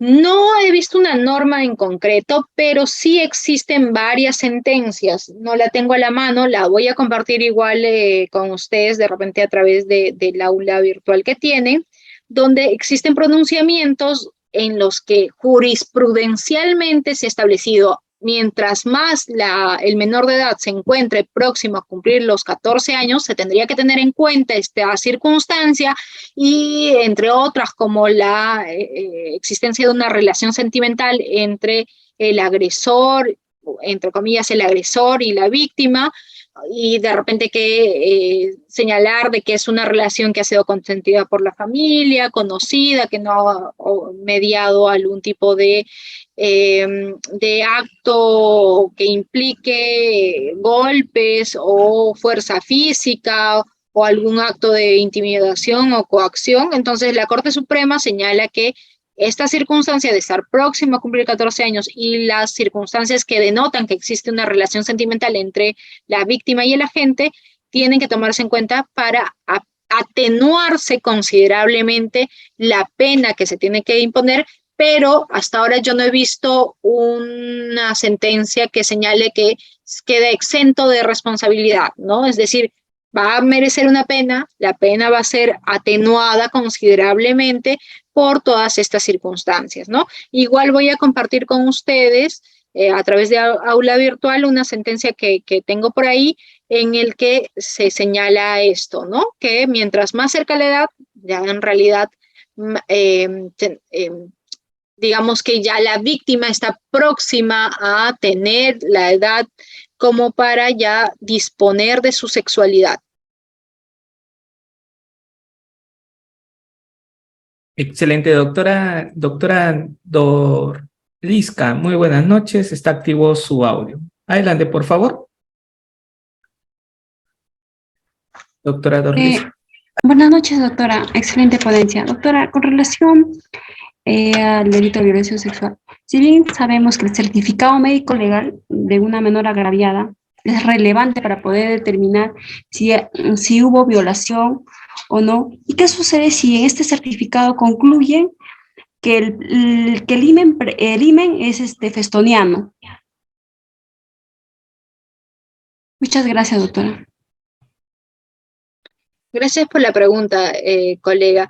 Si es que existiese eso, hay que tener en cuenta los demás elementos como para nosotros poder aplicar o no una sanción penal, ¿no?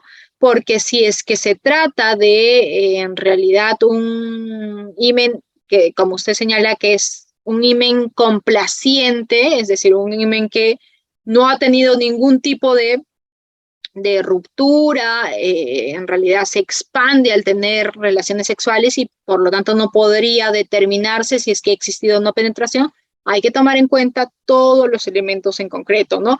Podría ser que estemos frente a un himen complaciente, pero el sujeto activo ha aceptado y dijo, sí, yo he tenido relaciones con ella. La víctima también ha dicho, sí, yo he tenido relaciones, pero han sido consentidas y no ha pasado nada. Entonces, estaríamos frente a indicios y contraindicios, ¿no? Entonces habría que ver cuál es el que pesa más. Ahora, hay que tener en cuenta también que no necesariamente el delito de violación sexual implica que haya una rotura de himen, va a ser uno de los, digamos que, indicios para que nosotros podamos determinar de que ha existido un acceso carnal por vía vaginal, ¿no? Pero basta el hecho del mero acceso sin que necesariamente se haya dado una rotura del himen como para que nosotros podamos ver que se ha configurado el delito de violación sexual, ¿no? Porque también acordémonos que el delito de violación sexual reprime la introducción del miembro viril por la vía bucal. Entonces, no necesariamente el delito de violación está aparejado de algún tipo digamos, lesión en la cavidad vaginal o en la cavidad anal o en la cavidad incluso bucal de la persona o de la víctima, ¿no? Excelente, doctora Mary Alonso. Doctor José, adelante, por favor. Doctor José, ¿puede activar su audio? Sí, doctor. Sí, me escucha. Buenas noches, doctora. Doctor, ¿cómo está? Sí, lo escuchamos. Sí. Muchas gracias. Interesante la ponencia. Hay un tema, en realidad hay varias preguntas, pero creo que esta permitió solamente una. Me voy a ir por el tema de la cámara Gesell. Vivo en la Amazonía y hay muchos casos que se presentan en la cual, si bien es cierto, se ha realizado la declaración referencial de una menor de edad en violación sexual, pero sin embargo no ha participado el abogado de la defensa. Entonces, muchas veces los fiscales dicen, en estas zonas no hay abogado defensor público. El señor tenía un abogado privado, ha sido notificado y este no concurrió a la declaración referencial de la menor. Entonces, con eso considera la Fiscalía que no ha vulnerado derechos de defensa, toda vez que estaba notificado el abogado de la defensa privada, y entonces sí llevó a cabo la diligencia sin presencia del abogado, ¿no? Entonces yo considero que de repente, si en estos pueblos alejados de la Amazonía, y a veces se está notando que es reiterado, ¿no? Reiterada la ausencia del abogado. ¿Por qué no hay realmente pues, un abogado de defensa pública en esos lugares? Entonces, ¿cómo se podría tomar, doctora, en el entendido de que una entrevista en cámara Gesell es una prueba preconstituida o en su defecto una prueba anticipada con presencia del juez? Pero en estos casos no hay presencia del juez, no hay presencia de abogado de la defensa. ¿Cómo se podría tomarlo, doctora? Le agradeceré su respuesta. Gracias. Gracias a usted por el comentario y por la pregunta. Bueno, hay que partir por dos cosas puntuales, ¿no? Prueba preconstituida o prueba anticipada. Anteriormente, la Cámara Gesell, la entrevista única en Cámara Gesell, tenía la condición de prueba preconstituida, ¿no? Es decir, que podía llevarse a cabo con únicamente la dirección del Ministerio Público, ¿no? Entonces, se notificaba a las demás partes o podía incluso a veces no notificarse a las demás partes y se llevaba a cabo la diligencia porque la ley así lo establecía, pero después hubo una modificatoria donde se señaló expresamente de que esta prueba tiene la calidad de prueba anticipada, ¿no? Y necesariamente una prueba anticipada es como si fuese una prueba que se está actuando en juicio oral y necesariamente tiene que cumplir los requisitos de juicio oral: contradicción, derecho de defensa, debate, contradebate, etcétera, ¿no? Por eso es que hay una audiencia que tiene que estar a cargo del juez, tienen que participar todas las partes, y sobre todo no se le tiene que restringir el derecho de defensa del imputado. Es como si me dijesen, se ha llevado a cabo una audiencia de juicio oral y no existía abogado del imputado. Y como no hay abogado del imputado y no hay abogados defensores de oficio, entonces se ha llevado a cabo nada más por la audiencia. No, eso no puede ser eso posible, ¿no? Eso acarrearía una nulidad de las audiencias, del juicio oral, y de la misma medida, esto si es que se está tramitando como prueba anticipada, que tendría que ser una prueba anticipada a raíz de la modificatoria, entonces necesariamente tiene que haber ahí un abogado defensor que esté tutelando los derechos del imputado. Si no, esa prueba no va a tener validez, ¿no? Y es más, la defensa podría tranquilamente irse a una tutela de derechos, solicitar la nulidad de esa acta por no cumplirse con las garantías mínimas que tendrían que haberse previsto para la defensa del imputado. Ahora, la deficiencia del Estado no puede justificar en medida alguna algún tipo de vulneración del derecho de defensa del imputado, ¿no? Si es que no existen abogados de oficio, pues habría que ver la manera en que la audiencia se lleve a cabo de todas maneras. Podría ser, no sé, requiriéndose a una especie de representación procesal a algún abogado y que después posteriormente pueda, como se hacen los procesos civiles, que se designa representante, si es que no se ha dado con el paradero, se les designa sí o sí un representante y después ya se le podría ver cuánto es que se le va a pagar a este representante, ¿no? Pero tendríamos que buscar la manera nosotros como para suplir esa deficiencia, ¿no? Pero en medida alguna se permite que se lleve a cabo la diligencia sin presencia del abogado defensor del imputado. Excelente, doctora Mary Alonso. Recordad, estimados participantes, solamente se está brindando pase a estudiantes que no hayan intervenido en la clase. Los que ya hayan realizado alguna pregunta no se está dando pase. Damos con pase a la doctora Marta y cerramos la presente exposición, cumpliendo las 2 horas de clase. Doctora Marta Florian, adelante, por favor. Buenas noches, ¿se me escucha? Sí, doctora, ¿cómo está? Le escuchamos. Buenas noches, doctora, excelente ponencia. Quería hacer una consulta, justo también es con respecto a la Cámara Gesell, ¿no? ¿Qué pasa si el abogado de la defensa sí, en ese caso sí asiste a Cámara Gesell, ¿no? Pero no se tramita primero como prueba anticipada y luego por algún problema de pandemia o de repente de retraso del juzgado se deja de tramitar y el Ministerio Público lleva a cabo la diligencia sin la presencia de un juez? De igual manera, ¿carecería de validez o sí tendría validez porque fue el abogado de la defensa? Gracias por la pregunta, colega.